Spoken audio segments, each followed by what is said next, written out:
Welcome to వి5 news. మన ప్రస్తుతం అయితే విజయవాడ పున్నమి ఘాట్లో ఉన్నాం. ఇక్కడైతే ప్రచారం అయితే జోరుగా జరుగుతున్నాయి. అసలు ప్రజలు ఎవరిని ఎన్నుకోబోతున్నారు, కాబోయే ఎమ్మెల్యే ఎవరు, కాబోయే ఎంపీ ఎవరు అనేది కుతూహలంగా మారింది. ఒక్కసారి మనతో పాటు ఉన్నారు, ఇక్కడ ప్రచారం అయితే జోరుగా. ఒక్కసారి ఇక్కడ స్థానికులు అయితే మనతో పాటు ఉన్నారు. ఒక్కసారి వాళ్ళని అడిగి తెలుసుకుందాం. అసలు ఈ ప్రచారాలు ఏంటి, ఈ ప్రచారాలు అసలు వాళ్ళు ఎవరికి ఓటు వేయబోతున్నారు, వాళ్ళ నాయకుడిగా ఎవరిని ఎన్నుకోబోతున్నారు, వాళ్ళ మాటలను అడిగి తెలుసుకుందాం. హలో అండి. నమస్తే అండి. ఎక్కడి నుంచి వచ్చారు? మాది విజయవాడ పశ్చిమ నియోజకవర్గం కుమ్మరపాలెం సెంటర్ 38వ డివిజన్ అండి. ఓకే, ఇప్పుడు ఇక్కడ ఏం జరుగుతుంది? మరి జనసేన తెలుగుదేశం పార్టీలు బలపరిచిన బీజేపీ అభ్యర్థి అయినటువంటి సుజనా చౌదరి గారు ఈ రోజున 38వ డివిజన్లో గడప గడపకి పర్యటన కార్యక్రమం పెట్టారండి. ఈ కార్యక్రమాన్ని విజయవంతం చేయడానికి తెలుగుదేశం పార్టీ శ్రేణులు, బీజేపీ పార్టీ శ్రేణులు, మరి మా జన శ్రేణులు అందరూ కూడా సిద్ధంగా ఉన్నారు. మరి ఈ రోజున పశ్చిమ నియోజకవర్గంలో అభివృద్ధికి ఆమడ దూరంలో ఉంది.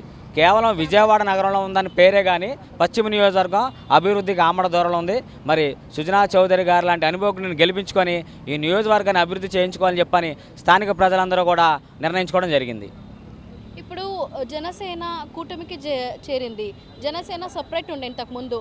కూటమికి చేరడం వల్ల మీకు ఏమైనా అనుకూలంగా ఉంటుందంటారా? మరి జనసేన నాయకుడికి ఏదైనా న్యాయం జరుగుతుందంటారా? మా అధ్యక్షులు పవన్ కళ్యాణ్ గారి లక్ష్యం ఒకటే, వైసీపీ విముక్త ఆంధ్రప్రదేశ్. దానిలో భాగంగానే మరి భారతీయ జనతా పార్టీకి విజయవాడ పశ్చిమ నియోజకవర్గ స్థానాన్ని కేటాయించడం జరిగింది. మరి మా అధ్యక్షుల వారి నిర్ణయాన్ని గౌరవిస్తూ మరి ఏ రోజునైతే సుజనా చౌదరి గారిని బీజేపీ అభ్యర్థిగా పశ్చిమ నియోజకవర్గంలో పెట్టారో ఆ రోజు నుంచి ప్రతి జనసేన కార్యకర్త, నాయకుడు, వీర మహిళలు అందరూ కూడా ఆయన వెంట నడిచి ఆయన గెలుపు కృషి చేయడానికి కూడా మేమందరం సిద్ధంగా ఉన్నాం. అదేవిధంగా జన సైనికులు ఎప్పుడూ నిస్వార్థంగానే పనిచేస్తారు, వాళ్ళకి ఎప్పుడు స్వార్థం ఉండదు. పవన్ కళ్యాణ్ గారు ఏది ఆదేశిస్తే దాన్ని చేయడానికి ఎప్పుడు సిద్ధంగా ఉండేవాళ్ళు జన సైనికులు. ఇప్పుడు జన సైనికుడి కోసం ఇప్పుడు ఈ కూటమిలో ఏదైనా ఒక క్యాడర్ మీరు ఎక్స్పెక్ట్ చేస్తున్నారా? పలానా పోస్టింగ్ ఉంటే పలానా మినిస్టర్ ఇస్తే బాగుంటుంది, అలాంటివి ఏమైనా ఉన్నాయా మీకు? మేము అదే చెప్తున్నాడు మొదటి నుంచి, మాకెప్పుడు స్వార్థపూరితమైన రాజకీయాలు.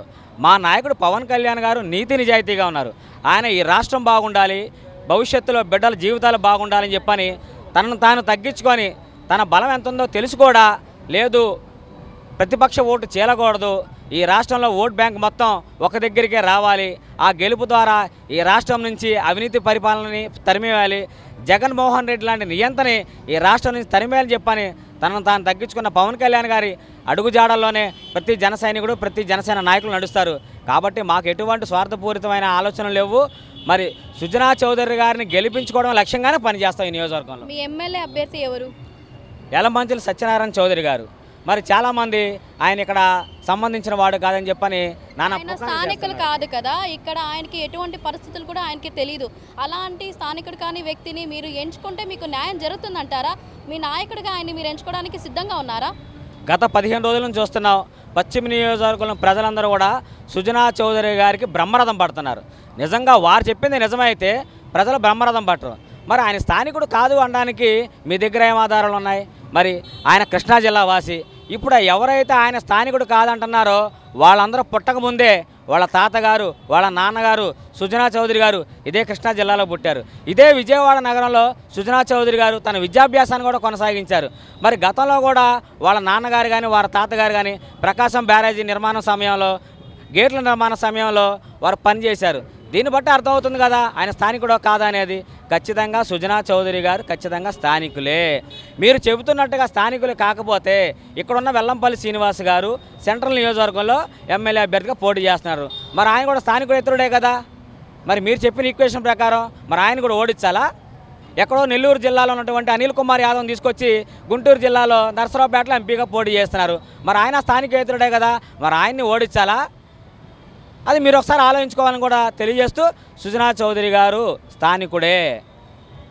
ఇప్పుడు స్టేటు సెంట్రల్ కలిసి వర్క్ చేస్తున్నారు. మరి మీకు కాబోయే మినిస్టర్ ఎవరు, సీఎం? ఒకటే చెప్తున్నామండి, వైసీపీ విముక్త ఆంధ్రప్రదేశ్లో భాగంగానే జనసేన, బీజేపీ, తెలుగుదేశం పార్టీ కూటమిగా ఏర్పడ్డాయి.